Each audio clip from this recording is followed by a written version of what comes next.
Hello, kiddies. It's your old pal, the Crypt Keeper. And you're listening to Three Guys in a Flick. The good, the bad, and the gruesomely absurd.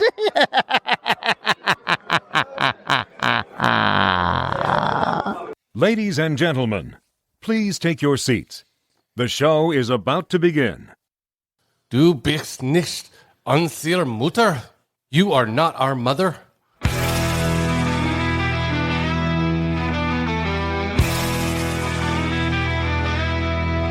Three guys and a flick with Duncan and John.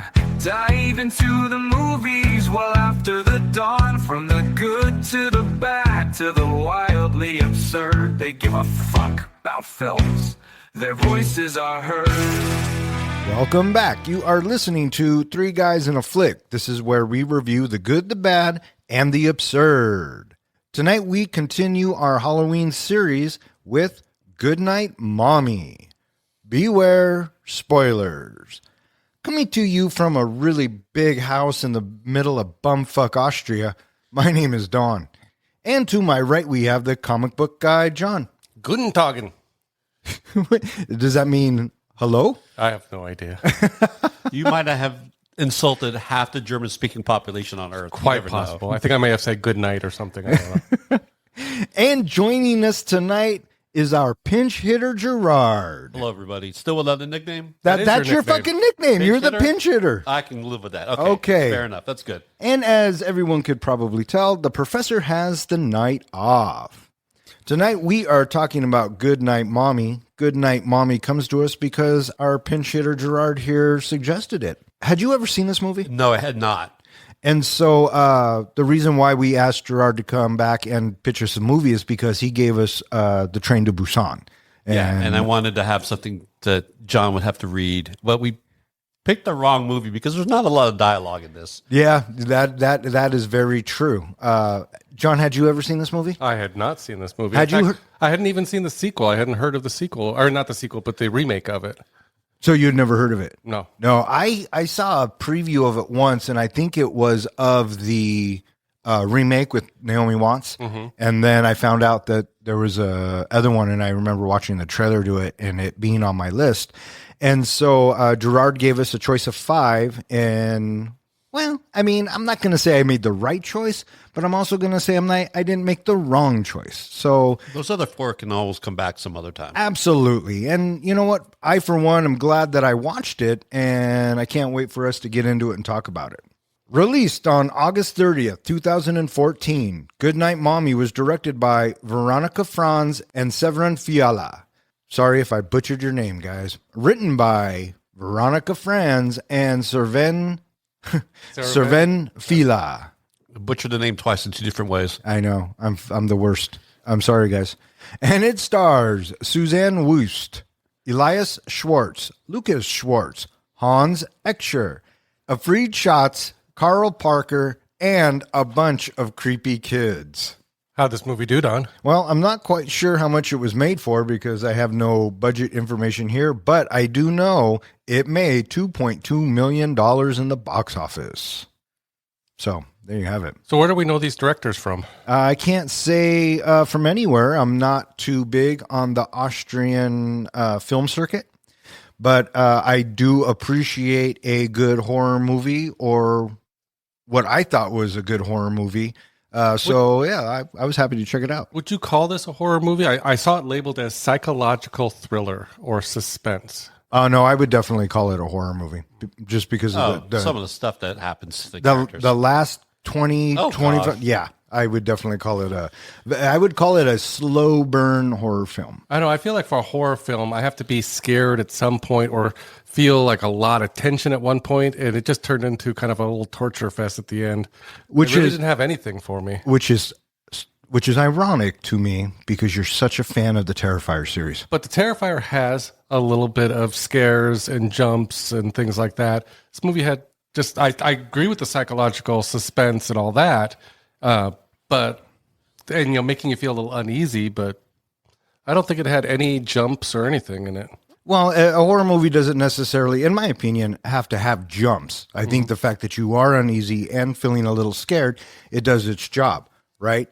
But I will go out on a limb and say, I think you might have judged this movie before we even got into it for a couple of reasons. One, it's foreign. Two, you'd have to read it. And three, you've never heard of it. So, no. And I'm not saying it's a bad thing. And I want to defend myself to that. Well, I'm not done. Go on. And it's not a bad thing, but I think that if we go into films like that, it skews our perception while we watch it. That's all I'm saying.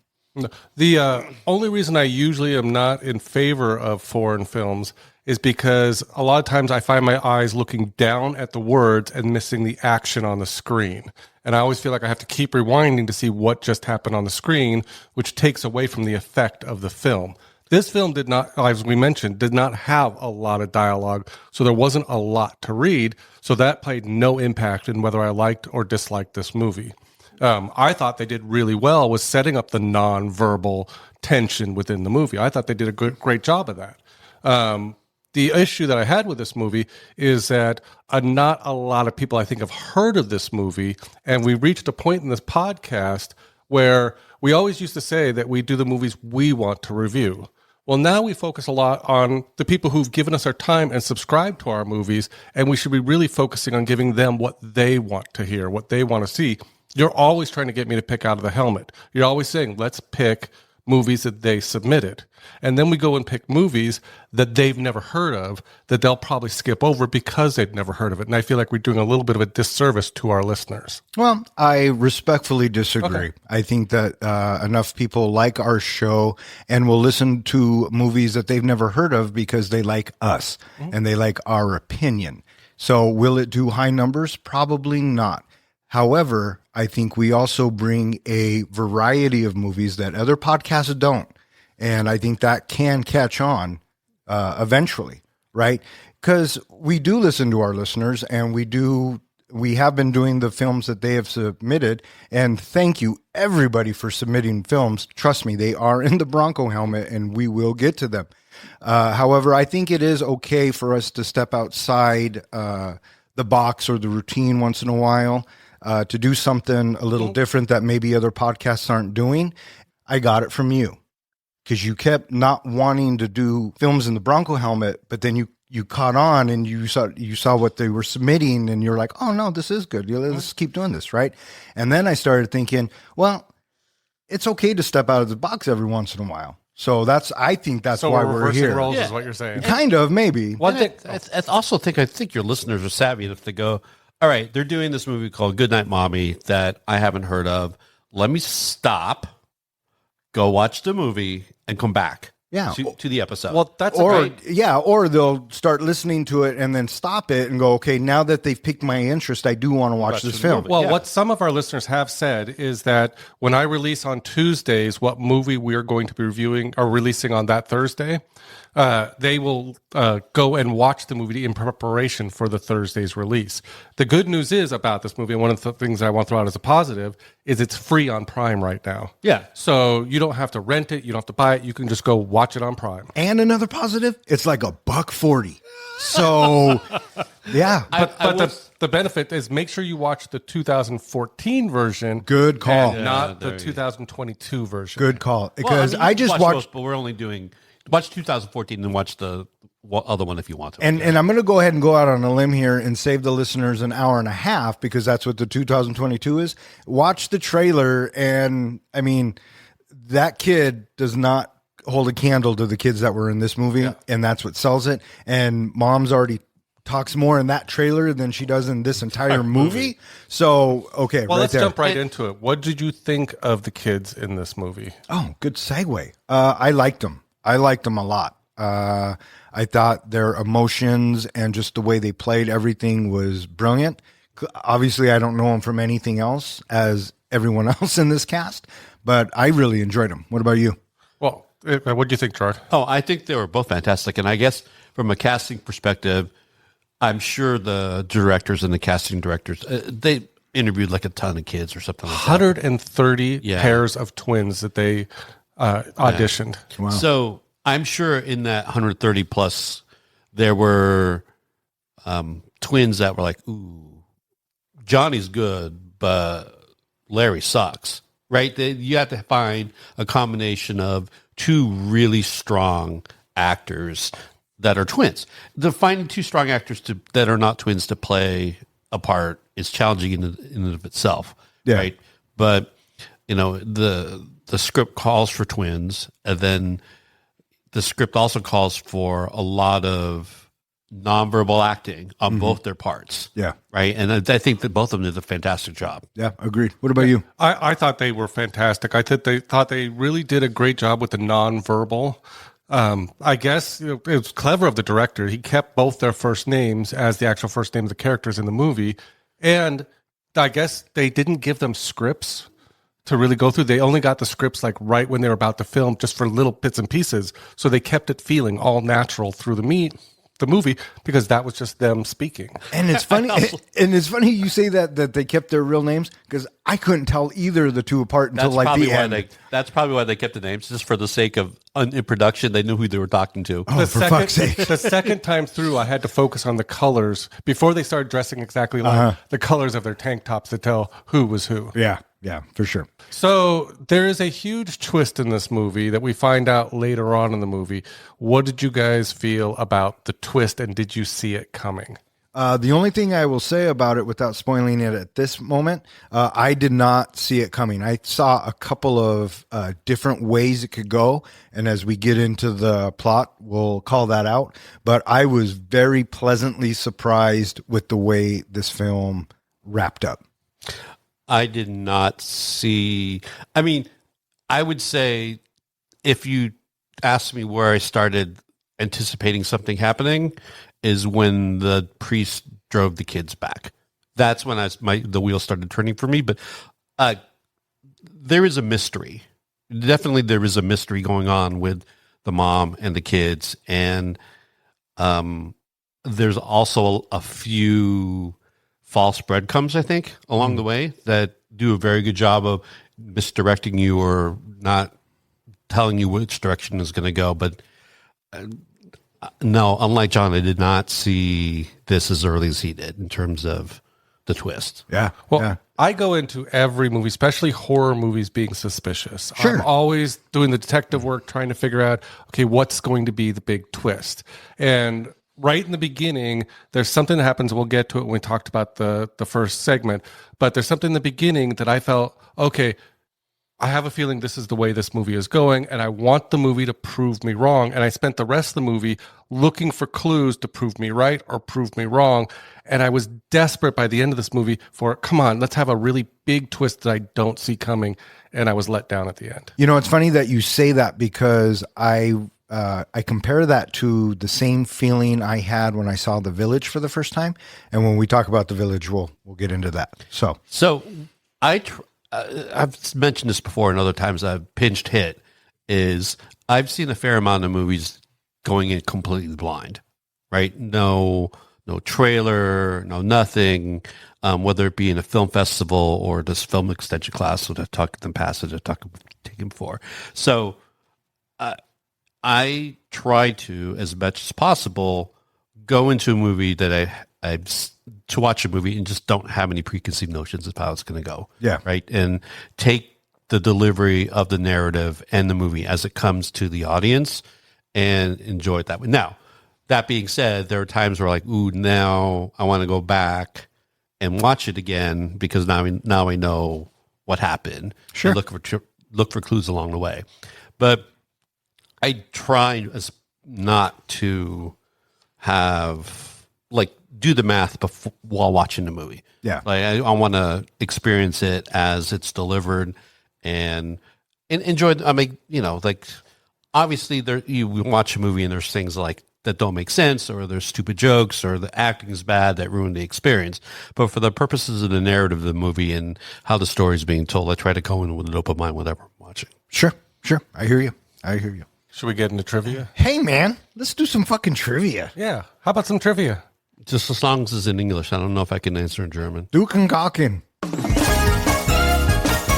So how do you want to do trivia this week? With the professor gone, should we just go back and forth, or? Well, I have a couple of questions, and I'm sure you have a couple of questions. So maybe you and I will go back and forth, and whoever is asking the question, it is between Gerard and you know what? Yeah, it's like fucking blackjack. You're going against the dealer, right? Okay. You want? I'll go first because I'm sure. You go first. Thanks. What is the name of the boy's cat? Gerard, Leo. Point for Gerard. In the beginning of the movie, what type of shoes are the boys wearing? Gerard. Crocs. They're wearing Crocs. Some bitch. While the mom is punishing one of the boys because I can't tell them apart, how many times does she say the boy must repeat, "I am your mother"? John. 10 times. 10 times. I knew that. Of course you did. In the dating video that the mom made, what color were her eyes? Gerard. John. Gerard was first. Brown. Gerard's just running away with this Well, motherfucker. you know what? Because I've got my ass handed to me in the other trivia rounds I've been on, so I came prepared this time. Oh, it's my turn. And this is my last one.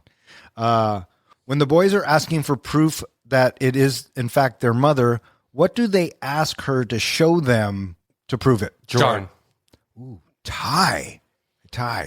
Goes to the guest. Okay. Well, he's a pinch hitter now, so I don't know if he's a guest anymore, but no. Go ahead, bud. Birthmark. Birthmark is birthmark. correct. Yeah. I got a couple more if you want them. Yeah, let's fucking throw it away. Maybe I can get a point here. Okay. Because you got a point and Gerard's running away with it. I can't get shut out here. In a later scene, the two boys fight and get matching bloody noses. Which nostril is the blood coming out of? Dawn. Which one? Right.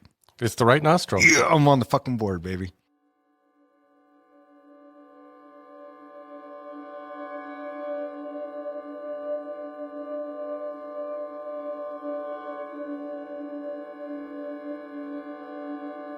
After undergoing cosmetic facial surgery, a mother returns to her sleek, isolated lakeside home to recover with her 10-year-old twin sons, Elias and Lucas.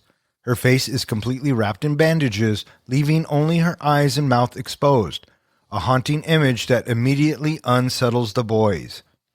Things quickly feel off. Their mother is distant, cold, and eerily different.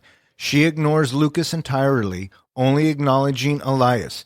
Despite it being the height of summer, she orders the blinds closed and enforces a strict rule of silence indoors. When Elias disobeys, she lashes out physically, something the twins insist their mother would never have done before.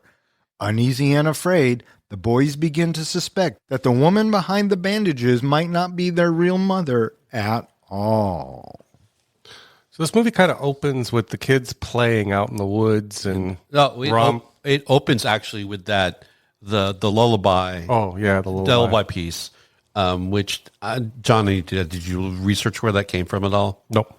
Did you? No, but it seemed it looked like a Sound of Music remake. Yeah, it sounds like. But I looked at that. I mean, I took that as well. But that definitely has to be the mother of those kids singing, not necessarily the governess, right? Right. So that's one of the things in the foreign film. It's probably a cultural reference.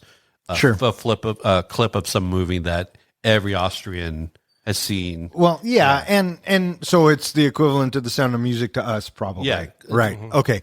And they're singing the lullaby, right? The Goodnight Lullaby, and the movie's titled Goodnight Mommy. So I think for me, watching that bit as it opens sets a little creep factor for me. You know, not that I'm trying to be a dick against Austrian films. I'm just saying right off the bat, I'm kind of caught off guard. I got the impression that right away we're told this is going to be a story about a mom and her children. Yeah, I mean, I think the title might give that away. Yeah. And then we cut to them running through the cornfield, and I immediately thought signs. Hey man, that's going to happen. I thought right? Children of the Corn. Oh, there you go. Yeah. I thought that too. I did not come with signs. I thought Children of the Corn. I guess that would be a more logical reference. So I guess that goes to show you that you two have more in same thought than ones would. I just guess. did not see any flying saucers in the trailer. That's why I didn't go to signs. Signs isn't about the sign. You know what? We'll put that on the list as well, Gerard. Signs. I love I'd like it. to do that movie. Yeah, fuck yeah. It's one of my favorite M. Nights. And then we're introduced to the kids. They're playing hide and seek. They go into this dark room. You hear screeches. And what this film does, I think, early on, it kind of sets the tone of you feel like it's going to be a slow burn. And I really think that this film is a very, very slow burn. And if you can get through the first 45 minutes or an hour of it, stay with it because it goes on for a ride. There was something about this first few scenes. We're building up with the kids playing, doing all things, walking on the marshy looking thing. I didn't notice anything weird until we get to the floating on the lake. And the floating on the lake where, Elias or Elias or whatever his name is floating and Lucas is underwater and he's counting. And you see the bubbles come up and then the bubbles stop. I'm thinking right away, the kid just died. Something just happened. And I didn't notice anything earlier on, but if you go back and you said you watched it a second time, Yes, I did. You'll notice in the beginning of the movie, all of their actions don't match. Their footsteps don't match. Their the way they move their arms, things like that, they don't match. They're two separate individuals. After this point, if you go back and you watch the movie again, you'll notice almost in every scene that they're walking, their footsteps match identically, their arm movements move identically. They're almost like the same person after that point. I will say that even during the first watch, because there's definitely in the movie some dream sequences, right? Yes. That the people are dreaming. Yeah. So with that lullaby in the beginning, I thought that was an indication now the narrator is asleep and this first bit is a dream. That's one of the directions I was kind of going down, is how much of this is real and how much of this is a dream for the narrator. So I didn't pick up on the clues the first time that John is hinting at, but I was like, maybe that first part is someone dreaming. Yeah, and see, not once did I even think about that because, that's my go-to, really. Oh, guess what? It's all a fucking dream, right? But no, I bought the kids as two separate individuals. I bought them as brothers, and this was, I was just thinking, this is the filmmaker's way of showing us the bonding between the two brothers without words, right? How twins, maybe these directors come from twins or something. I don't know. But no, I didn't suspect anything weird. What did catch my eye is when he is laying on the raft, the reflection under him, that for a brief second I went, huh? And then I put it away because I had never seen this and I was going into it. From the lake scene, we get the credits, the opening credits, and then mom comes home. It's implied that the dad drops them off at the house and they run it. That's implied in terms you get that the relationship. Definitely that the mom and the dad are either separated or divorced, and there's that honking, and he doesn't want to come in. He's just dropping off the kids and not having to deal with the mom at all. Which is, I never thought about that because I don't know why. For some reason, it didn't matter to me who was dropping them off until we get in the house and then they start talking about dad. So I never put that together. Mm-hmm. And so inside the house, there's a lot of long takes, and there is a bit where the mom reveals herself with the bandages. What did you think of the first seeing the mom with the bandages? Was it startling at all, or did you? My first thought was, what the fuck happened between the lake and this? That all of a sudden now, was she burned? Was she, in a horrible accident? Did she just have regular cosmetic surgery? And I love that you say that because you always say you look for the what the fuck moments. Mm-hmm. This whole movie, no, I take that back. The last half of this movie was a whole what the fuck sequence for me, and I wrote that down. So the super glue was the what the fuck for me. Oh, fuck off. Yeah, we'll get to that. So it is. She turns around and then she does give the instructions, and like the doctor, you guys need to do this. The doctor's saying I need to recover. So there's definitely,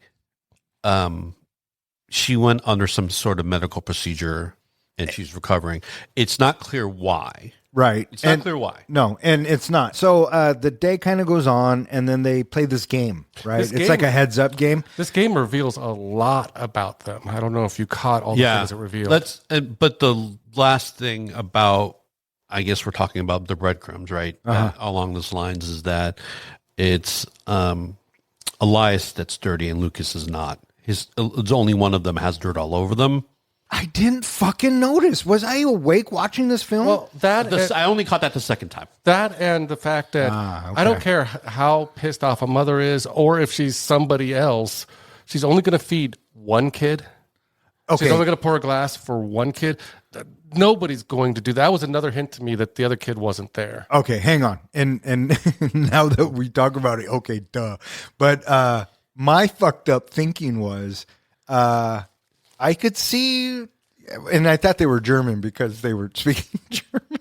I could see a German mother doing this for a meal, right? Well, there's enough in the dialogue just to say that she is, for some reason, she is just pissed at Lucas. Right. Well, here's the other thing, though, is that we don't know if you could jump to the conclusion, or you could jump to the theory that Lucas somehow caused her disfigurement.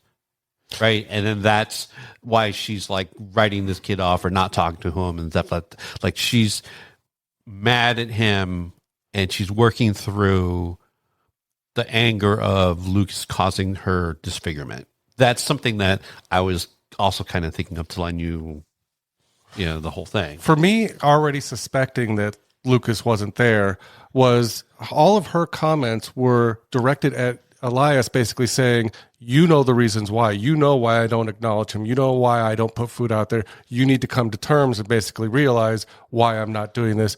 And it was it was Elias who kept saying to Lucas, she's still mad at you. You need to apologize.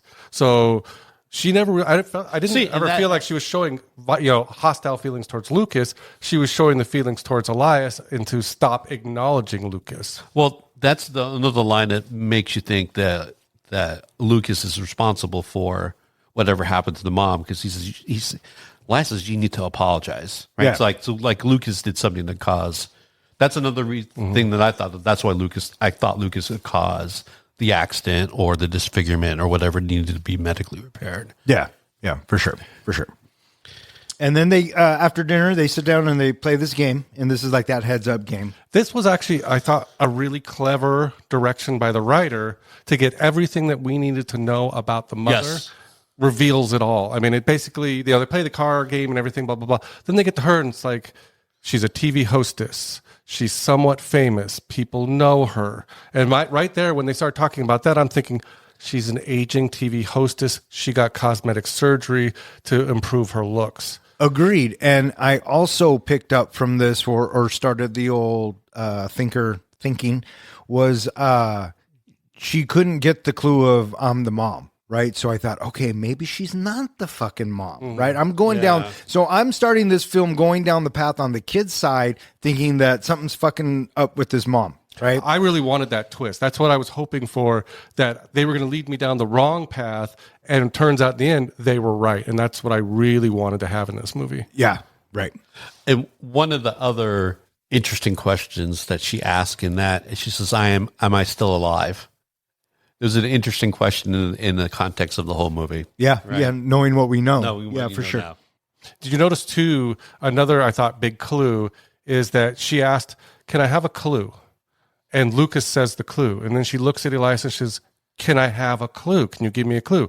Lucas says it again, and she's still staring at Elias. Finally, when Elias says it, was when she responds. Oh, see, I didn't fucking you. My problem is, and I think I might actually love this, is I've only seen it once.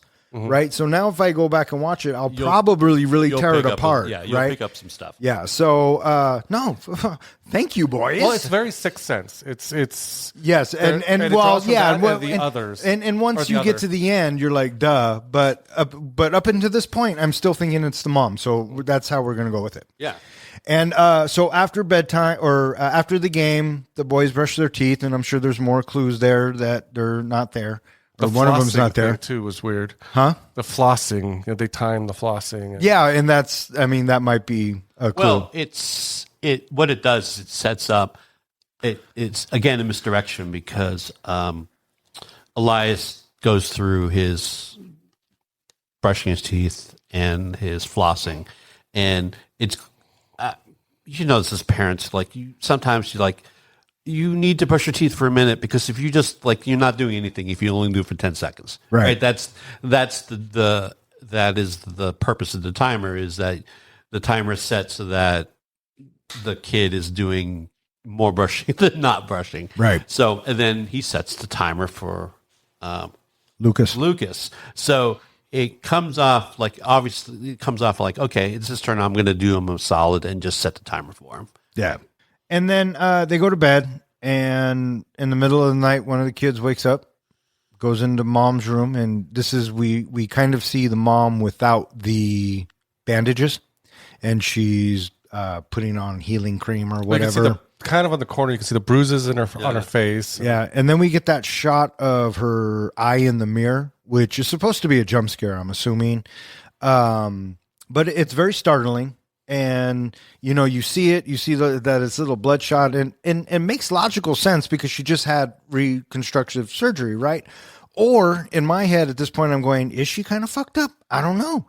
But she sees Lucas, or whoever it is, Elias probably now, and he goes back to the room, and I really like this shot. When she opens the door, and I guess it's Elias, is against the wall, and she doesn't see him, and she looks. It's a kind of a really creepy shot. I think it's Lucas against the wall on that shot. In the second watching of it, she sees Elias in bed. Which is why she doesn't do anything. Yes. And which is because my thought was, how come she doesn't notice that motherfucker? But okay, there you go. Yeah. What'd you think of all the thing with the cockroaches? I thought that was weird. Why was he collecting cockroaches? Well, the director and writers put a lot of symbolism in this movie. And I guess to them, cockroaches represented death and decay. So they wanted to have these cockroaches in the movie just to represent that. Oh, okay. There you go. And then the next day, we get a lot of scenes of them playing. And now going back and looking at it, it is definitely the filmmaker's way of fucking with us, making us think that these two boys exist, right? And during these shots, I kept thinking, God, this is a really slow burn of a movie. But as it goes on, I started to realize that, no, it's a slow burn, but the pace is okay because, we then cut to night and then there's another instance of something that happens. Did you notice that as the kids are getting more hostile, the pace starts really picking up? They start making the scenes shorter and shorter? Yeah, for sure. Is it the first night where she goes in and reads the rules? Yeah. Yeah, that's an important scene too. The rules are there for a reason, right? It's either because it's not the mom, right? And the mom, that's the new person is doing something different, or it's because there's past behavior from the boys that she's trying to avoid or not reoccur. I want to throw out a third reason, and this is, again, from my suspicions. One reason, her rules all made sense in that she said, no bright lights. Well, when you have cosmetic surgery, you can't have sunshine on fresh skin. So I understood that. I understood that she was taking sleeping pills and she was taking medication, and so probably no loud noises. She also, if you think about it, when you go back and look at the second time, she's lost a child. She's going through grieving. She right now is having problems dealing with the living child, going through these grief stages that she's suffering at this point. And so that's why she's so irritable, so cranky, and just, I feel like she's a little bit hostile and all that. And she's depressed. She's going through a stage of depression, so she's not going to be like she was before. Elias doesn't understand it because he doesn't realize what's actually going on, so he doesn't understand why his mom would be going through depression. And I didn't know either because at some point the boys start looking, or we start getting hints that she was famous and that she was on TV, and in my mind, it was just plastic surgery. I didn't suspect any kind of accident. I didn't expect any type of real trauma other than, she's getting plastic surgery for her career, for her ego, or whatever it may be. I don't think it's, in either watching for myself, I don't think it's really clear why she had surgery. I had a couple of suspicions. First of all, again, I wanted to think kind of like where you were thinking that either Lucas or Elias caused a problem. I thought in the beginning when we kind of, we see at one point Elias burning a bug with the magnifying glass. Later on in the movie, she finds a lighter in his bedroom. I thought this kid maybe was a pyromaniac. Maybe she got burned. Lucas died. And that, she had to have cosmetic surgery to repair the burns. Then in the scenes where she gets naked every so often, one time she is in a mirror and she's kind of trying to look at her face a little bit. And did you notice she started lifting up her bust like she was having, like she was considering having a breast augmentation to fix it. So then it told me she's got a little bit of vanity. She's got a little bit of issues going on. She's a TV hostess. She was once famous. I just finished watching The Substance. My mind went right to... she's not aging well, and she feels like she's trying to keep up her career. It was straight to cosmetic surgery for me. Kind of like the Austrian Vanna White is what I got. Yeah. And we got to see every so often little pictures of her being famous. And I'm still not completely positive, but the picture at the end of the hall, the blurry woman, I think that was her. It was her. Yeah, and so I assume she's got some vanity going on, and that's what her face is all about. Well, it's also... at that, not obviously, but the picture's out of focus by design by the artist. That's clear. But it also gives the audience an indication that she may not be who you think she is. Sure. Right. Absolutely. That's kind of the misdirection there. It's very clear that, yes, it could be a friend, especially when they find that picture in the album. It could be a friend who was jealous of her life and has now stepped into her life to become this famous TV host. And so I was trying to keep that in the back of the mind, kind of hoping that was going to be the twist at the end. Why did you hope that would be the twist at the end? Because it felt so obvious one of the kids was dead, and I didn't want to be right. I love it when a movie proves me wrong. And so I wanted the twist at the end. I wanted it to be completely wrong, and that would actually have impacted my enjoyment of the movie. I'd see, and I thought it was like her twin sister because she had twins, and I thought, oh, okay, maybe the mom did die. That's why she's having a hard time answering, what did you do with our mother? And because every time they asked her that, I was like, I don't know why you're not being more vocal about it. I am your fucking mom. Quit acting like a fucking douche. And so they. So we're at the part where she's watching them play outside. It's the second day. Is this right? the hail? They're playing in the hail, or no? A bunch of places. They're running through the. Yeah, and she's just watching them. This is where she looks at herself, and when do they find the cat? That's now, because they run off and they go into this mass burial site. Yeah, I mean, I had to look it up. All these skulls and stuff, and the conversation with the dad. I didn't think it was the dad. I thought I'm still on the path that this isn't the mom, and she's all, he doesn't know or something like that. That's the way the conversation went, and so I'm thinking, okay, maybe it's not the mom, but I hope. And you're hoping that they're not dead. I'm hoping that she's not an alien. So that's where I'm going with it, right? So before the cat is the pizza delivery. And this guy comes in and he delivers pizza for a year. Do you know those people just walk into the house? That was the other thing that bothered me about this movie. Well, at that point, we don't know he just walked into the house because I still think the guy's alive. So I think I was under the impression that Lucas let him in when Elias went to go ask mom. Exactly. Mm-hmm. So we get the like Elias does follow instructions, knocks on the door, right? No answer, goes in and sees her sleeping. And then we also get after that she's avoiding him. Oh, right? Yeah. Okay, so that's what she was doing? Yeah. Again, my head's thinking that she's an alien or something, and she's eating something weird. I don't know if it was Elias or Lucas that actually goes into the bedroom, but probably Elias because she's ignoring him and then finishes eating. It has to be Elias. Yeah, so, it has to but then Elias goes back downstairs, and it seems like Lucas is the one who let the delivery person in. But it's kind of like, I think at that point, the delivery person, it's probably something in, to your point earlier in the introduction, it's not like in a big city, right, where this house is. It's a country estate, so everybody kind of knows each other. We get that later with the priest. So it's probably not unusual to leave your door unlocked. I kind of got that impression too, that people they're all familiar with each other and just walk into their unlocked houses. Yeah, and it's Sven, the delivery guy for the neighborhood, so he knows everybody and is like knocking once. Oh, she didn't answer. I'm just going to put stuff. And then you get like, oh, he knows where the freezer is. Right? Like he's probably delivered to the house a gazillion times. Well, yeah, when you say it now after watching it twice, but when I'm watching it, fucking Lucas let him in. Yeah, exactly. And that was cool. That was cool. And then I think then going ahead, I think we're missing some cultural references with that mass burial site.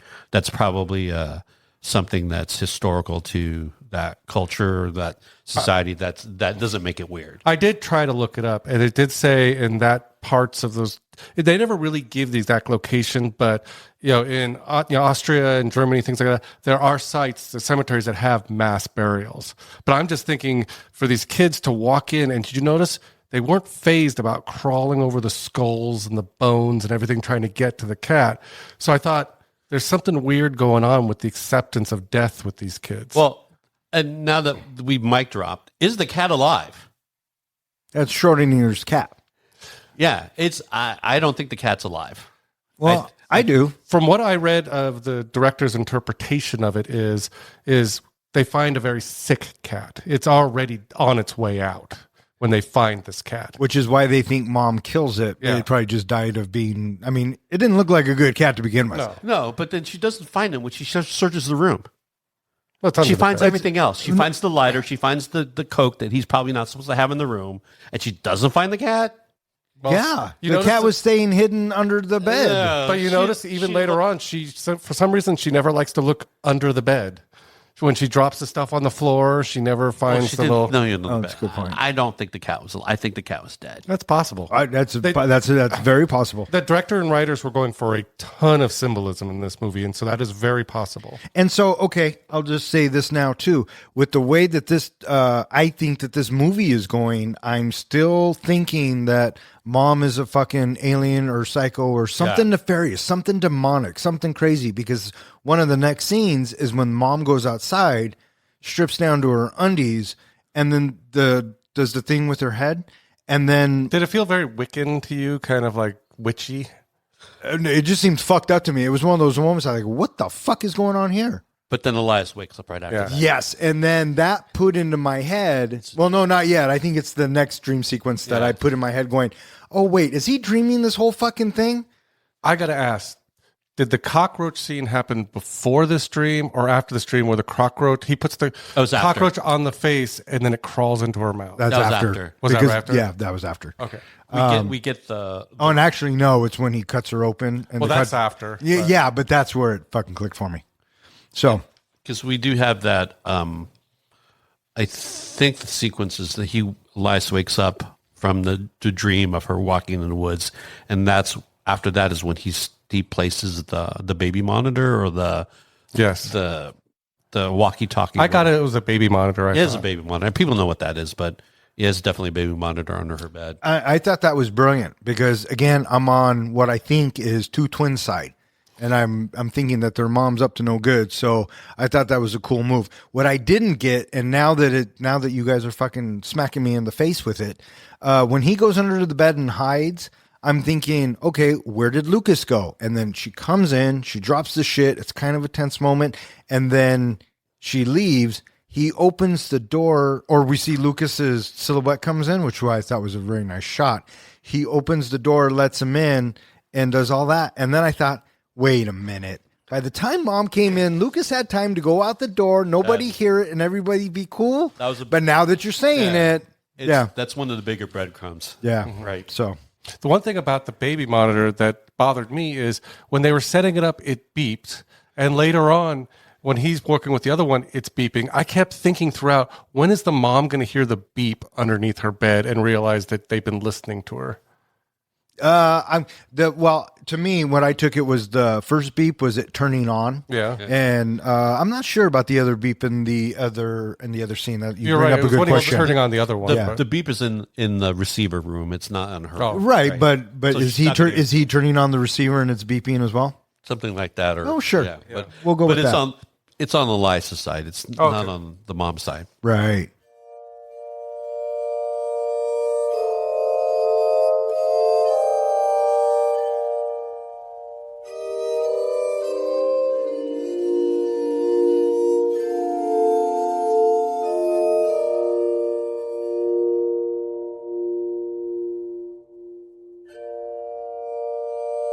Their paranoia grows. Searching the house, the twins find an old photograph of their mother standing beside another woman, dressed identically and bearing the same features. Convinced the bandaged woman is an impostor, they take matters into their own hands. They tie her to the bed, demand she admits who she really is, and cover her mouth with tape to keep her from screaming. When 2 Red Cross workers stop by to collect donations, the boys stall them, even handing over cash stolen from their mother's purse before sending them away. Too late, the mother manages to remove the tape and cry for help, but no one hears her. Things spiral darker. The boys seal her lips shut with superglue, later cutting them open again so she can eat. When she wets the bed, they briefly untie her, but she escapes, only to fall victim to one of their booby traps, knocking her unconscious. When she wakes, she's glued to the living room floor, unable to move. Elias readies a fire, demanding the truth.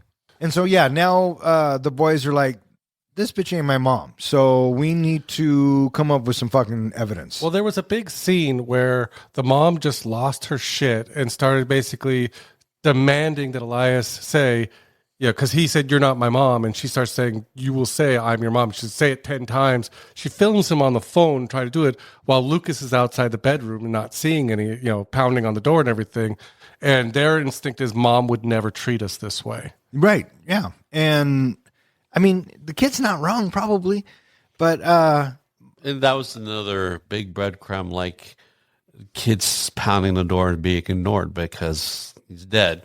Right? Yeah. Yeah. And well, for me, I'm still on the path that this mom's evil, right? So it's done so well. I'm kind of going, what the fuck is going on? Another one of these what the fuck moments, John. And I don't know what this says for me as a person, but this is kind of where the movie gets going. And when the movie gets going, I kind of enjoy it a lot more because, I mean, this movie is pretty slow to pick up. Yeah. But we're starting to get more and more breadcrumbs and clues of how the story unfolds. And this scene with the mom doing this to this kid, it was kind of hard to watch. It took me right back to the phone call when she basically was saying he needs to face the harsh reality of what's really going on. This was her tough love, also her depression and her grief. She was acting out against the kid harshly. I mean, just horribly, trying to get him to realize his brother wasn't around anymore. Yeah. So the next morning is the first time we see her without the bandages, and the boys let her into the room, and she comes bearing gifts to Boomerang. Did it take you back, or did it take you aback that we got to see her face? I was expecting not to see her face throughout this entire film, except for maybe the end. And so when she comes in looking like she looked, then I started thinking, wait a minute, what the fuck's going on here? That's also the starting to the turning point that maybe she's not lying. I got the impression, kind of you're saying, Gerard, is that it was symbolism of her healing, and now she is getting better, while the kids are now getting worse. So she's basically, the bandages have come off. She's no longer this wicked woman. She wants to be friends. She wants to be mom again. She's ready to be mom again because all of that stuff's come off. And these kids have already just been so scarred that they're not going to, Elias is not going to trust her. There's that scene after the confrontation that she's alone in the room crying. Mm-hmm. Just realizes that she had done. And then it's that little bit of, she offers the toy as a peace offering, and Elias to say, can we go out and play with this? And she realizes that brief second that it's not over, right? Mm-hmm. That Elias is still where he is, and she says yes anyway. And then that's when they run off and go through the fields and the church and all that kind of stuff. Which I think is very deliberate from the filmmakers, and the fact that they go out to that field, you can't hear nothing, it's on fire, and I think it's giving one of the boys, again, I can't tell these two fuckers apart, fire. Fire is an ongoing motif. Exactly. I thought here, Elias right? was a pyromaniac. Yeah, you did, right? And I never put together until kind of this sequence of the film that he was using the lighter to light candles, that he liked to pray, he believed in God, he was a religious kind of kid. Yeah, he was. And that's why he had the lighter. But it's this instance where you see his face, and I'm thinking, oh, he's going to do it with fire because, well, fire burns, right? Mm-hmm. But then, he runs away. They make it to the church, and they ask to see the priest. And it's the priest that they trust, because obviously these boys have revealed that they're very religious. They believe in the church, they believe in God and all this. And I feel at this point, when the priest drives them back home, now the church and their religion has betrayed them. They have to take it into their own hands. Okay, so real quick. Go ahead. Because of where my mindset is, I'm thinking, fucking who better to battle a demon than a fucking priest, right? And The Exorcist. Well, yeah, what threw me off was them getting to the sexton, and he's like, or they're like, can we call him? And he's like, yeah. Well, can you do it? Yeah. I mean, it was kind of weird. But then we cut to them in the back seat of the car. And then when they drive home, when he takes them home, because they're like, hey, can you take us to the police? Can you come in with us? Can you be that guy, right? Yeah. Can you help us? And I'm thinking, oh, fucking smart kids, right? No, motherfucker takes them home. And my thinking is he's in on it too. He's a fucking alien demon guy too.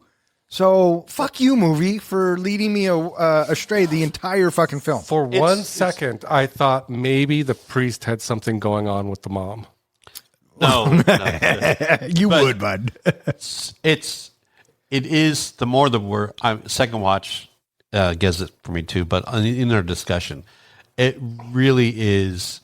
It shows how well this movie is constructed. Yes, and I agree. It's this conversation. It's been a lot. The accident, the surgery, blah blah. And I went, oh, okay, maybe this is mom, right? Yeah. And but I always come back to, and because the filmmakers did this so well, I always come back to her dialogue.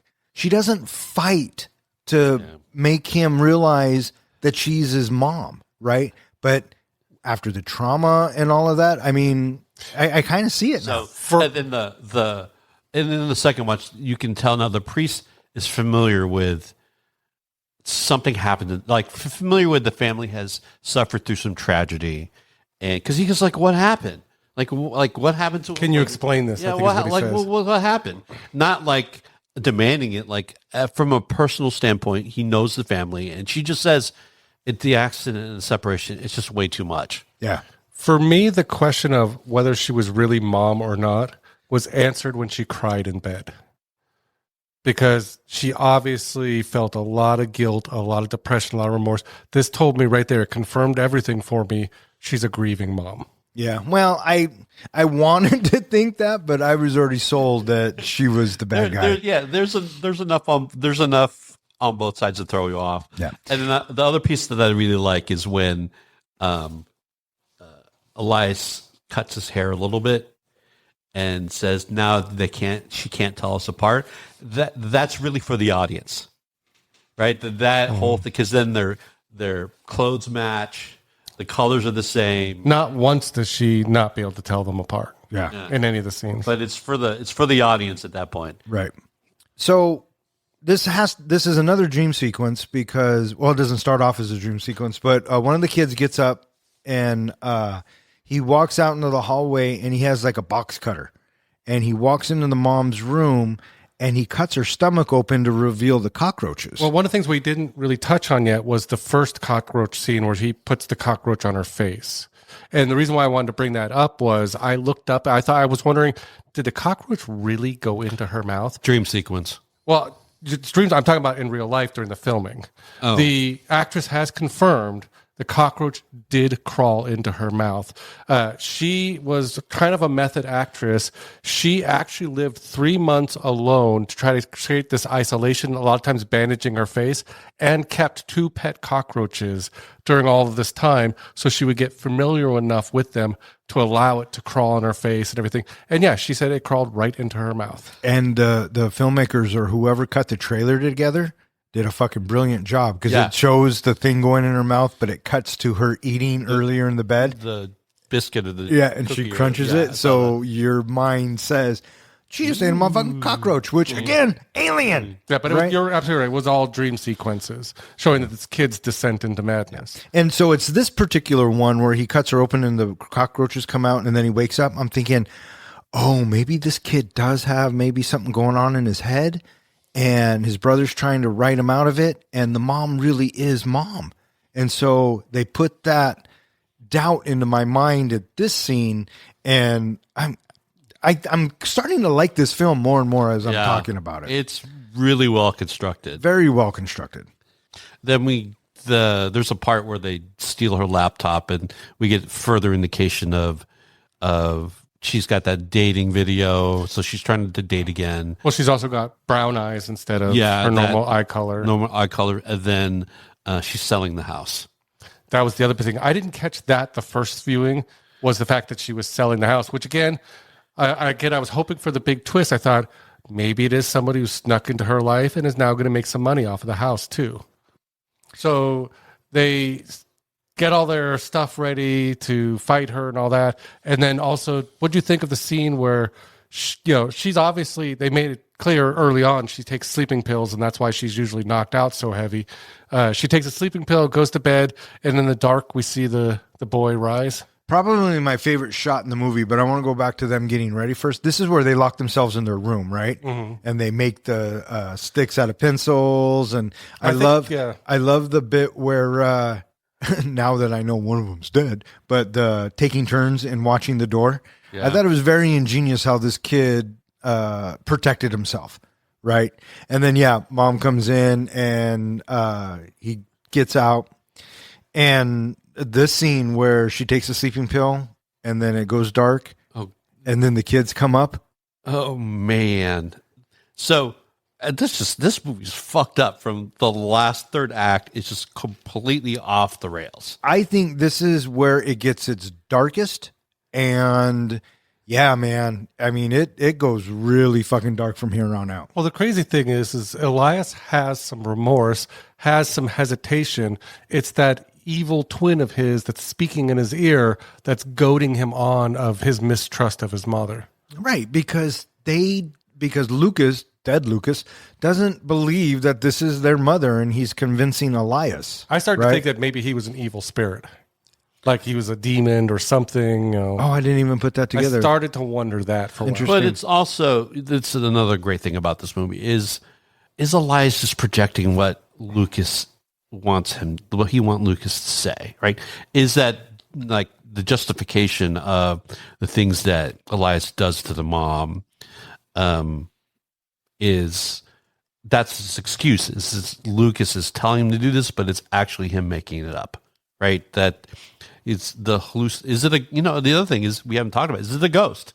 Is it a ghost or is it a hallucination in his head? And so she wakes up tied to the bed. And I mean, this is like the second, fourth, fifth time I've audibly said out loud, what the fuck? Right? So she's tied to the bed, but it's creepy the way she's tied to the bed. It's not like he cut sections of rope off and like tied her wrists. Like he's got those zip ties. Well, he used the gauze, looked like gauze and duct tape. And the feet it's creepy. It is creepy. Yeah. Right? No, I fucking agree. That's why I said, what the fuck? It's obviously not the first scene where a character is tied to a bed by an evil person. But man, I don't know if this has been done any creepier than any other movie that I've ever seen. I mean, it looks creepier than what Kathy Bates did to Jimmy Kahn in Misery. Oh, yeah. It looks much more creepier than that. There is one other creepy scene. The kids empty out the cockroach aquarium, put the dead cat floating in water on a coffee table for the mother to find, waiting to see her reaction. And did you notice she really didn't have a reaction? Oh, no. To me, that was you're reading creepy. that wrong. So, Well, first, I don't think it was water because it solidifies. yeah. So that's why I asked, is the cat alive or not? Because the cat is in that bone thing because it belonged to the mom and she buried it in the quote unquote not in the mass grave. Okay. The boys bring it back into the house, right? Because of their evil planning, and they hide it under the bed. The cat is dead. That's why she can't see. That's why she can't see it, right? Or did she The miss real cat, the one real we think cat. is real. That's why she misses it in terms of fixing it. And then they conveniently find it in the basement later. So it's the mom's cat. They display it, and then the mom tries to drown his bugs. That's her reaction to it. She goes up to the room and takes a bunch of the cockroaches and puts it in that container to kill his pets. And she's looking at Elias going, what do you think? Like, how dare you? Because the cat's already dead. So it's not like Elias killed the cat. It's like, it's a reminder. It's like an F you to the mom, and her response back is to kill his cockroaches. Yeah, I don't know if I see that because the cat kind of got up and moved, and the cat that got from under the bed all the way down into the basement, one of them would have had to drag the dead body, hide it down there, and then pretend to find it later. Plus, if the mother's cat was already dead and in the aquarium, But who finds why it? would she go and then say, "Oh, you dug up my dead cat. Now I'm going to kill your cockroaches"? I don't see that. Yeah, you're missing it. Lucas is the one who does that piece. Lucas is the one that does that piece. So if I'm hearing you correctly, if I'm understanding you correctly, when Lucas and Homeboy go to the grave, Lucas sees the cat, and that cat that we see, the cat that moves, is a ghost, which really is not there. Now, fast forward to where they find the dead cat. So Elias sees it moving, but it's already dead. So it's in the grave. So they're taking the corpse. Corpse out.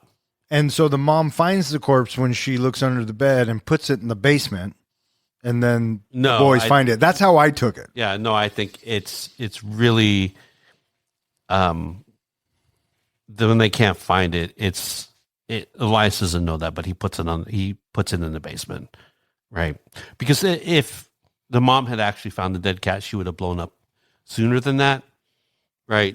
All I know is that this fucking cat ended up in an aquarium in liquid that solidifies, that comes back in the end, and all I can say to myself is, what the fuck? Right? So, yeah. So anyway, we jump back ahead. She wakes up. She's all tied up with gauze. And I think this, for some people may be really fucking hard to watch. It's right? not. It's a difficult scene from here on, and it's very difficult. So he keeps asking her, prove to me your mom. What's my favorite song? And she's like, she was like, what's Lucas's favorite song? Yeah, what's Lucas's favorite song? And she says the lullaby tune. And I love their reaction. Okay, you know what? Fuck off. And so they tape her mouth shut. Well, here's the big thing. The tape her mouth shut. Oh, yeah. They tape her mouth shut and then they sing. Well, here was another hint to it. Did you notice when they started singing at the exact same time? Oh, they got good timing. That's what I thought. I did. I mean, The perfect timing. And then there was a line in the song, because they were singing some sparkle song, that he sees you and he loves you, which is the whole point of this movie. They keep bringing up that if she really loved them, she would be able to see Lucas. They even say that at the end of it, is our real mother would be able to see Lucas. Bud, I'm telling you, mom at this point may not be fucking evil. The kid, Lucas, might be fucking a little evil in the head, but never once at this point still did I think he was dead. So I'm enjoying this ride as we go along, right? And in this instance, I'm glad I didn't fucking figure it out, because I think it would have ruined the movie for me like The Village did. But again, we'll get to The Village later. So they sing the song, and she knows she done fucked up, right? And so The tape her mouth, and then we get the the Red Cross workers visiting the house. Again, just walk right into the house. I'm with you, dude. I kind of had a problem with it, but now that we talk it out, If I was mean, the the kid- culture is probably. if I was the all kid, right. I would have just said, "Get the fuck out of my house." Well, he was fucking smart eventually, but I would have too, right? Is your mom coming home? Yeah. Can we wait for her? No, we're not supposed to have people in the fucking house, lady, because they were determined to figure it out, right? I thought this scene was very. I thought it was a nice little touch to what was already becoming super fucking tense. And what I like and appreciate about this film is they are pushing the envelope, but they don't need to pay it off with a big gore shot, right? They don't need to saw somebody in half with a fucking chainsaw. They don't have to, play with a dead corpse hung to a wall. It's very subtle and it's very effective. And it is kind of the one comic relief portion of this movie. It can come off like Laurel and Hardy coming in to ask for money. Perfectly cut with the mom trying to scream for help. Exactly. And that whole motif where no one can fucking hear you, Yeah. but help is right around the door. Right. And I thought that the filmmakers did this beautifully. And so now with Lucas sitting in the egg chair behind him where they're at the table, makes fucking sense. Now all of the boxes are starting to get checked as we go through the rest of this film. I just love that the Red Cross people were like, "Okay, we're going to wait for your mom. We're a little concerned about you being here home alone. Here's some money. Okay, we'll leave." Yeah, I mean, money, man. It'll get you the fuck out. And, I thought it was pretty fucking smart of the kid. He was listening to, they're tallying up the money they've made so far, and if they could get that, and it clicks, hey, if I can pay these fuckers, they'll leave me the fucking Yeah, alone. exactly. Right. And so out they go. We do get like the editing of we do see the mom blow off the tape, and she's finally able to scream. And then, but the Red Cross workers are too far away. But they turn around, and then what they see is the two kids at the window, right? Waving goodbye. waving goodbye. And so what do the Red Cross workers do? Bye. They take off. And so now, Mom, you took off the fucking tape.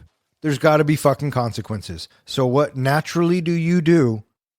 Super glue her mouth shut. What the fuck? Now, this was I almost wish we could see a version of the movie without Lucas in it and to see Elias doing all these things or flashbacks or something. Because did you notice Lucas was holding the mouth shut while Elias was gluing it shut? And so I'm thinking, how did he do both at the same time? So that's I think they do that on purpose to Yeah. make me think that Exactly. both of them are still physical, right?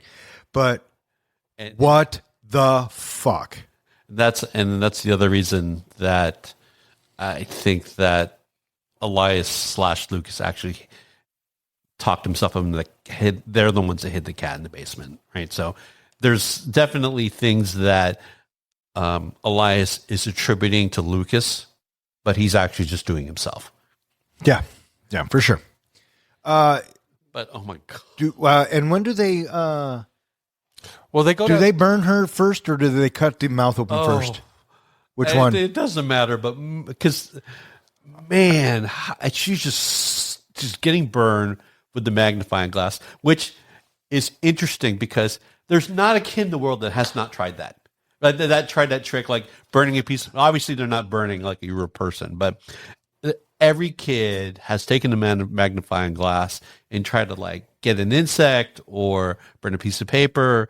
So they're using a technique to torture the mom, knowing in the method that everybody in the audience has somewhat done. Oh, it was just. I thought it was fucking brutal. For me, the what the fuck moment was the cutting the mouth open and clipping her lip. Okay, And all that so blood just spitting out. oh my god. So the kids are eating, and they're thinking, "Oh, mom could Did you be notice hungry." only one of the kids was eating? Yeah, only one of the kids was eating. That's another. I didn't even pay attention Yeah, because breadcrumb, another breadcrumb. It's bread alive. cut in 99, right? Yeah. And so they go up to the room, and then my first thought is they super glued her mouth shut and didn't think it through, because now what do you do? Yeah, Right? That's very obvious. Yeah. And so when they start cutting, and he's so careful about it, but we should also say that after they burn the mom, they address the wound Yeah, because Elias feels bad about it. So anyway, they're cutting the lip, and then the blood, like you were saying, that gore was I don't know if gore should ever be perfect, but that gore was perfect for the moment. Not too much, not too little. And she screamed. And again, what the fuck, right? And then she opens up the rest of her. Brutal fucking effect. Brutal effect. Oh, and then they notice like she's relieved herself in bed, and the filmmakers show that, I mean, no. They fucking tie her head still. Remember? That's when they burn her, isn't it? No, and then they put something in her mouth, and we get the dental floss. Yeah, the dental floss scene. Oh, God. And then it's so horrific, we forgot about it. Yes. Probably the most brutal of it. Because That's why I brought this up, because I thought this is a callback to him flossing his teeth, and they're just digging into her gum. But the filmmakers do it brilliantly. They cut to the boy's room, to the baby monitor, and we get to hear everything that's going on. And it sounded like they were sawing the teeth off. Oh, Yeah. man. Yeah. I half fucking expected brutal. when we went back to her that for her missing her bottom teeth. Yeah. No, I mean, yeah, when they cut back to her and it's just all bloody from, Yeah. whatever's going on. But yeah, fucking brutal. Absolutely fucking brutal. And so they noticed that mom has relieved herself, peed herself. And I'm glad she didn't shit herself. How about that? And Probably because they didn't feed her. That's the only reason. Well, did you like their responses? We're not cleaning that up. yeah, You're you cleaning can that do up." it. Yeah. And so they cut her free. But I thought this was an interesting scene because, again, if you're not suspecting, that Lucas is dead at this point, do you notice he's the one that's holding the crossbow on her? Yeah. In case she tries to escape, whereas Elias or whatever his name is, he's the one that's cutting her free and telling her, "Okay, now you behave." Well, she doesn't actually have a crossbow on her, so of course, she's going to do something. Now, my thought was, she bolts out of that room.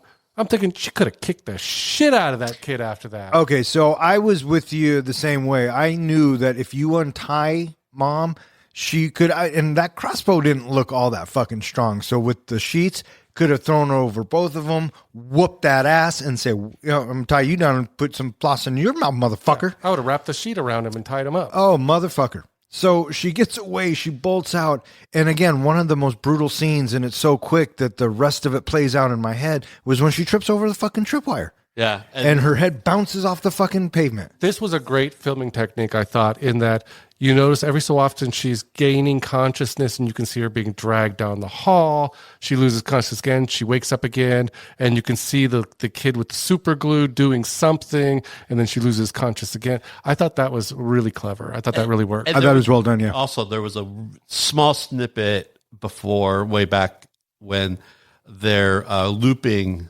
the tripwire. Oh, right. yeah. You don't know what it's for until she actually trips over it and Right. just face plants outside. Yeah, absolutely. Fucking pretty rough. Pretty rough. And then when she wakes up, she's like super glued to the floor.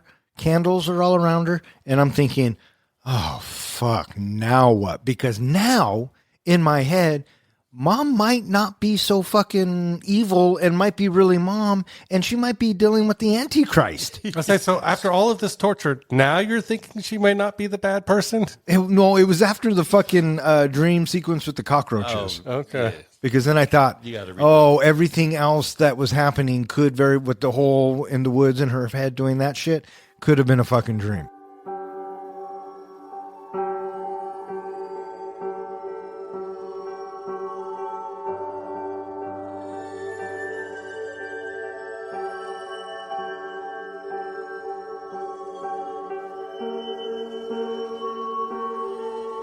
The mother pleads for her life and finally reveals the truth, the devastating secret that shatters everything. Lucas is dead. He died in an accident before the events of the film, and Elias has been hallucinating him ever since. She begs Elias to let her go, insisting it wasn't his fault and that they need to move on. But when Elias asks her what Lucas is doing, she can't answer because she can't see the ghostly figure. Elias takes it as proof as she's lying. The Phantom Lucas urges him on as Elias sets the house on fire. The mother screams, trapped and burning, as the flames consume the home. The final shot drifts into haunting tranquility. The mother, Elias, and Lucas, reunited, smiling together, standing in a golden cornfield near their home. Roll credits. Okay, so mom's glued to the fucking floor. Elias is fucking nuts. He's lit the aquarium on fire. He puts on the mask. And this is, and I'm calling back earlier, this is, again, why she put those rules in. So it's escalated at this point, but it's also now clear that Elias has been acting out in one way or another, alarming the mom in his behavior. And it's really him that's changed, not the mom, right? The mom has always been trying to be the mom. At a certain point, it's revealed that she's playing along and sets out clothes for both of them and sets 2 meals. And at a certain point, she just stops. She's like, we got to face reality. And it's really Elias that has changed and the mom is not. Yeah, for sure. Right. For sure. Well, I think the mom has changed a little bit too, because she's dealing with the grief and the anger and I think part of it why Elias can't understand is he doesn't realize Lucas is dead, so he can't understand why the mom is acting differently. But if anybody who knows Lucas is dead would know exactly why she's acting differently. Well, that's a $64,000 question. Does Elias really think that, or is it a ghost? Is he fooling himself into thinking that Lucas is still alive? That's really not, in the terms of things of this movie, in terms of what the audiences decide, that's one of them. I think it all pays off at the end. And hang on, and I'll tell you what I'm thinking. Elias is like, okay, you get one final shot here, babe. Prove to me that you're our mother by telling me what Lucas is doing, right? And that's when mom's like, I can't.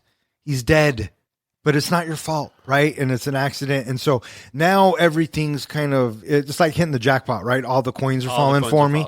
And I'm thinking, oh, motherfuckers, they got me. You sons of bitches, you got me. There was one twist earlier on this that I almost started to think maybe Lucas really is alive and maybe the mother has been lying this whole time. The beauty mark thing. And when the beauty mark washed off, I thought, oh, they just caught her in a fucking lie. But then she says, well, when I had my cosmetic surgery, they removed it. You know, I kind of bought that too. And I thought, you know what? It was super fucking sketchy for me. Yeah. But not beyond the realm of possibility. Not at all. Yeah. Very much in the realm because of the plastic surgery. And if she was a fucking evil alien like I was fucking hoping she was, I mean, a little pencil and biggity bang. And so the reveal is dropped. I'm pissed and happy at the same time that they fucking got me. And I'm thinking, okay, now what's going to happen? And this whole time, Elias has set up like a burn trap or something. He's systematically lighting the house on fire. And then when he gets to the solidified aquarium, because they have candles sitting on top of it, it got warm enough, or he drops fire on it and it explodes. And then we get the bit where the mom's burning alive. What did you think of that bit? Well, right before that, one of the things I really appreciate, first of all, I liked the scene where the big reveal happens. And did you notice how Lucas kind of came out from behind him, almost perfectly matching, like he was part of Elias? He just comes out, and then he walks over and he holds the candle. It is a good shot. Yeah, and he holds the candle at the curtain like he's going to burn it. And she asks, as you mentioned, Elias asks her, what's Lucas doing right now? If you're our real mom, you could see him. And she's like, I have no idea. Well, it's not Lucas that sets the fire to the drape, because Elias walks up, grabs the candle from Lucas and starts the fire, showing again, Lucas had no power throughout the whole movie. He was not there the whole time. Yeah, no, it's part of the payoff. Yeah, absolutely. And I mean, yeah. To answer your question, the mom on fire, it's a great effect. It looks really good. It looks very really good too. Well, I thought so too. She came unglued. Good point. Well, I'm saying she was able to sit up, and when you said unglued, that kind of took care of the rest of the statement there, buddy. And then, It was you a know, good the joke. two Don't boys, add to it. the two boys are looking as it's all starting to burn off. And I assume they get away, right? Because they're walking through the cornfield. That's the $64,000 question. I originally thought that they died, but then I saw Elias walk into the field. I thought, okay, well now, how is he going to explain this? Mom was messing with sleeping pills and started a fire. Because we cut back to the house and the fire brigade shows up and people are starting to put out the fire. And I half expected to cut to interior ambulance, Elias sitting there with a blanket over him and just kind of, ending that way, very ambiguous. Right? This movie does not end ambiguously at all. No, I think he doesn't get out. I think Exactly, he doesn't get out. because he's walking through the cornfield, and then as he's walking through the cornfield, he sees Mom and Lucas, and then we cut to burning embers coming up from the screen.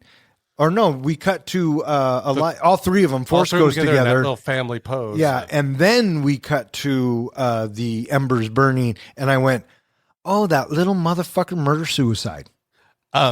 And then also with the fire brigade, it doesn't look like they're trying to actively rescue anybody from the house. They've determined that that's not possible anymore. Yeah, well, and again, and then I thought he was sitting in the fucking ambulance, but My thought is he's still alive. It's just she has joined his little hallucinations. So now he's got two people he's hallucinating. I think the burning ember at the end says that that's the fire. He died in the fire.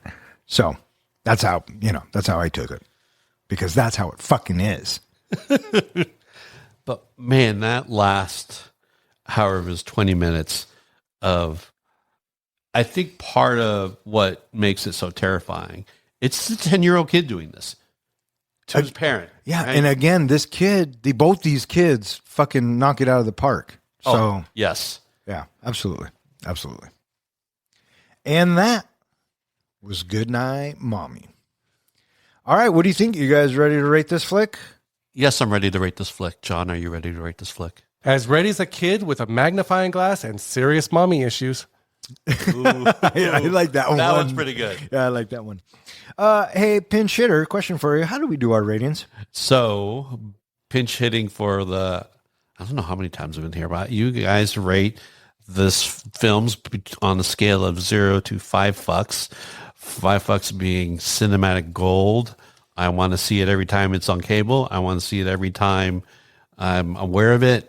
And 0 fucks is, I want, in the words of the professor, 1 hour and 47 minutes and 30 seconds back of my life, because this is a big waste of time and I don't give a fuck about this movie. All right. Well said, pinch hitter. Thank you very much.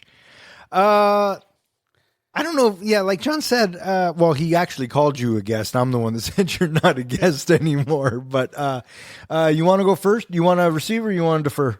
I'm going to defer. All right. You want to go or you want me to go, buddy? It's your call. I will go first. You go first. I'm going to set the precedence. Okay.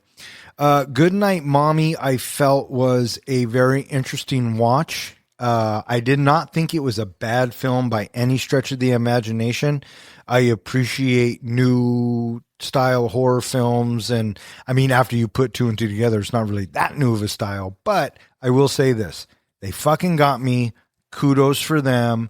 I thought the effects were good. I thought the soundtrack was super creepy. These kids knocked it out of the fucking park. Mom did well. Barely any dialogue. It is a slow burn. And if you can get through the first 45 minutes to an hour, buckle in, because it goes fucking dark. The gore was just the right amount.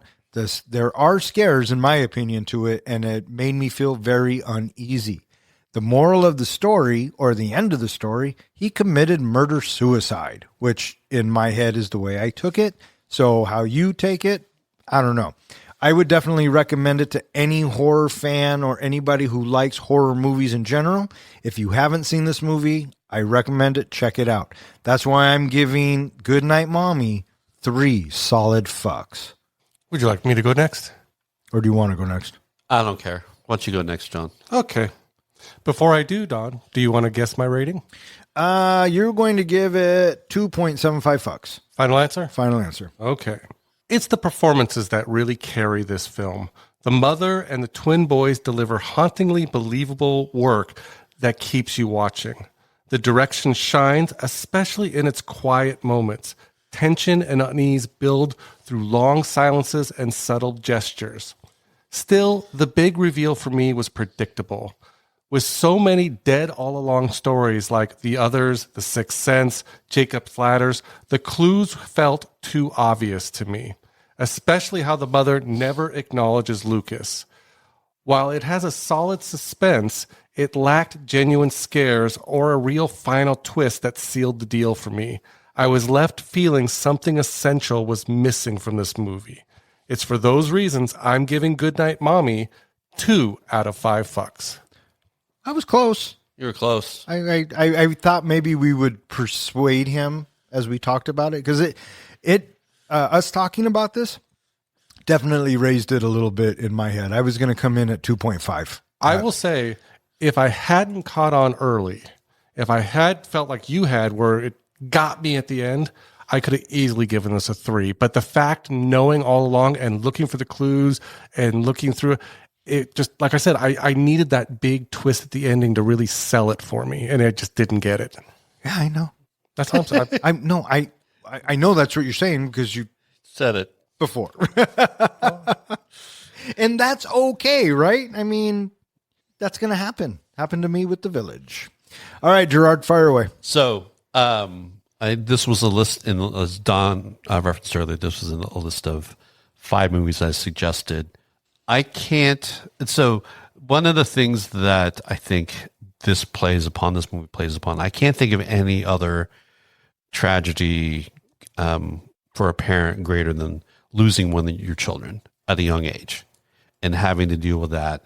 And it's that trauma that's the horror of this movie. And each of the characters are dealing with it in, let's just frankly say, not a healthy way. We don't really get how the father is dealing with this, but we do get an indication that he's playing along with Elias in terms of probably speaking with Lucas, making 2 dinners, and keeping up the illusion that Lucas is still alive. We get the mom who this isn't really said in the movie, but I think the downward spiral of her career is really tied into her losing the job. She probably, I'm making this up, but like gets fired from her job because she's like not able to do it, showing up late or not being able to be, being a problem on the set or something along those lines. Like, as any tragedy would affect a human being, it's going to affect her work, and she probably got fired because of it. So she's dealing with that, and like, hey, maybe if I miss her math is if I get a facelift or improve my looks, I'll get the next job, and blah blah blah. And it's obvious that Elias, this movie, his dealing with this tragedy. He feels some blame to it, and maybe that's why he's keeping either this ghost is with him or the spirit is, there's a hallucination is keeping Lucas alive with all these things. And so it is, and in this last 20 minutes, it's like, oh gosh, it's hard to watch, which makes it a good film, believe it or not.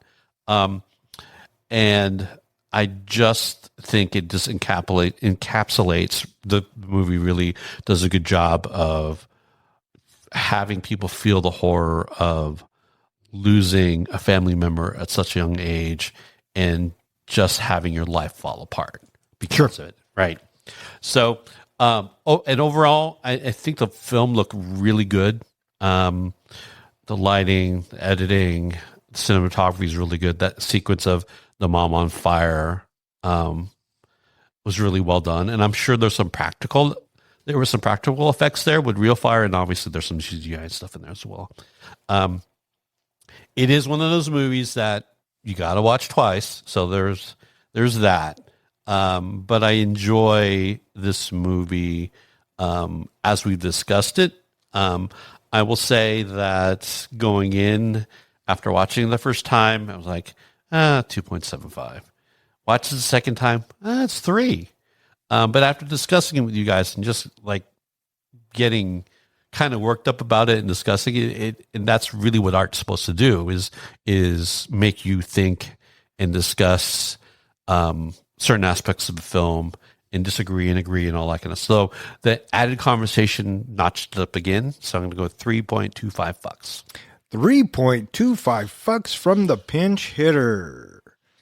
We had the professor give us his rating for this film. And what did he give this movie, John? Well, he didn't give this movie a rating. He gave the 2022 version a 1.0. All right. So with an average of one fuck, the 2022 remake gets one fuck. But for this 2014 rendition with 3 fucks from me and 2 fucks from the comic book guy, that gives Goodnight Mommy an average of 2.5 fucks, which now puts it in the 31st spot with The Life Aquatic with Steve Zissou, Teenage Mutant Ninja Turtles, and Speed. It is slightly better than American Psycho, Bone Tomahawk, Lone Wolf McQuade, and the Texas Chainsaw Massacre. And it is slightly worse than Waterworld, Christine, Cobra, Bridesmaids, and The Adventures of Priscilla, Queen of the Desert. I got a question for you. Fire away, guy. You ever heard of Capgras syndrome? No, what is that? That is a actual psychological syndrome, a psychological condition where you think somebody is not who they really are. So that's kind of was a theme for this movie. Well, I might have that because, I mean... Yeah, it's the belief that someone close to you has been replaced by an imposter. Like a fucking alien, like I've been saying all along. All right, that is going to wrap it up for this episode of Three Guys in a Flick. If you would like to know which movie we're going to be reviewing next, please check out the website. Speaking of which, hey, John, where can they find us? They can find us at threeguysinaflick.com, where we go ahead and post all of our podcasts, show notes, as well as there's a web form on there that you can submit a movie you would like to go in the Bronco helmet and have us review. You can also find us at all of social media, where on Tuesdays, I post what movie we'll be releasing that following Thursday. On social media, request a movie you would like us to review down the road. You can also find us at any place that hosts podcasts. All right. I just want to say real quickly, I have started replying to some of our listeners' comments, and I am making my way through, so keep an eye out for that. I try to do it as often as I can, but, you know, social media is social media. And speaking of comments, John, we got one not too long ago from, is it a new listener, or has he been listening for a while? Well, as a first-time commenter, as far as I know, Josh W., he would like us to review The Mummy, which I fully endorse. I would love to review that one. I love me some Brandon Fraser. What if he's talking about the Cuckoo Pants one? No, he's not. How do you know? I know Josh. How do you know Josh? Because he submitted a comment. Okay, fire away. His comment was, I just found this podcast and haven't stopped listening. My girlfriend is getting jealous on how much time I've been spending with you all. So, but that doesn't answer my question. How do I know which mummy it is? Because it's the mummy that I want to review. So, I will tell you, if you do the Brendan Fraser, you have to have Bellamy on. It's her favorite movie of all time. Oh, absolutely. She would Stop. I need you to stop. Bellamy's favorite movie of all time is The Mummy? I don't know if all time, but it's one of her favorite. Okay. We love that movie. Both her and I love that movie. Oh, for fuck's sakes. If you're going to have Bellamy back again to do one, she would I know she would love to do The Mummy. Well, when she Thanksgiving week, she'll be here. Thanksgiving week? All right, we'll keep that in mind. I'll see if we can plan it. Yeah, we'll keep that in mind. I also want to thank anybody who has listened and who has suggested a movie. If you keep listening, we'll keep recording. For Three Guys in a Flick, I'm Don. I'm John. I'm Jordan, the pinch hitter. Thanks for listening, and I'll see you again when I pinch it again. Three guys with some mics, yeah, dive into the flicks. We're here for the real talk, no time for the tricks. Dawn as the captain, steering us right. Kid drops now to shedding light. John with the comics, bringing the hype. From the good, the bad, to the absurd. We break it down, make sure you heard. Passion for the screen, we ride or die about movies. You know we always give a fuck, no lie. Is my cough drop going to sound on the mic? Can you hear it? Only when you mention, well, quit sucking on it. Yeah. I'm just making sure. The bubbles will give you away. Yeah, they do. The kid drowned. was obvious. Afraidy? Alfred. Afraid Schnatz. No, Afraid Shots. I'm actually sad that I missed Psycho last week because you guys missed a huge point on Psycho, Which we're not going to get into. which was the taxidermy. That was a huge movie. Oh, fuck. It backfired. What the fuck?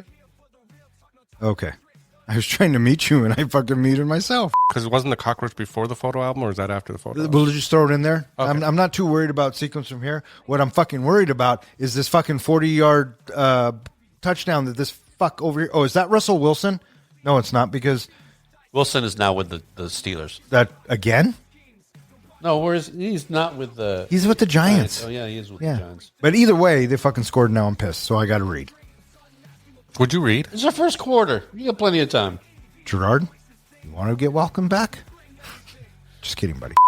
She finally blows off the tape, and A bird just hit your freaking window. yeah, The feathers went flying. not to go back. That's why I don't want to watch the birds. There you go. All right, it's time. Well, the professor actually sent us one from his wherever he's at. All right, what is it? He sent Good and Tight Mommy. It's not bad. That's not mine. I got one. Yeah, Good pie, mommy. that's good. I actually have one this time. All right, fire away. Good night, stepmommy. He's going with the stepmom fantasy. Yeah. That's not bad. All right, how many do you have? I have several. Oh, for fuck's sake. Why am I not surprised? Good night, motherfucker. Good naughty mother. I like that one. That's pretty good. Good night, hottie. Oh, with the fire. Oh, And good night, milfy. I don't mind Milfy. Good night, Milfy. But what was the one I liked? Good night, naughty. Good night, naughty mommy. Or- Good night, naughty mommy. I think that's going to be the winner. Although good pie, has something to be said about it. I kind of liked Ken's. Good and tight mommy. All right, may all of your days and nights be filled with happiness. All right, fuck off. Good night. With laughter and debate, we hit the sky. So tune in, feel the thrill, catch the vibe. As three guys in a flick, keep the passion alive.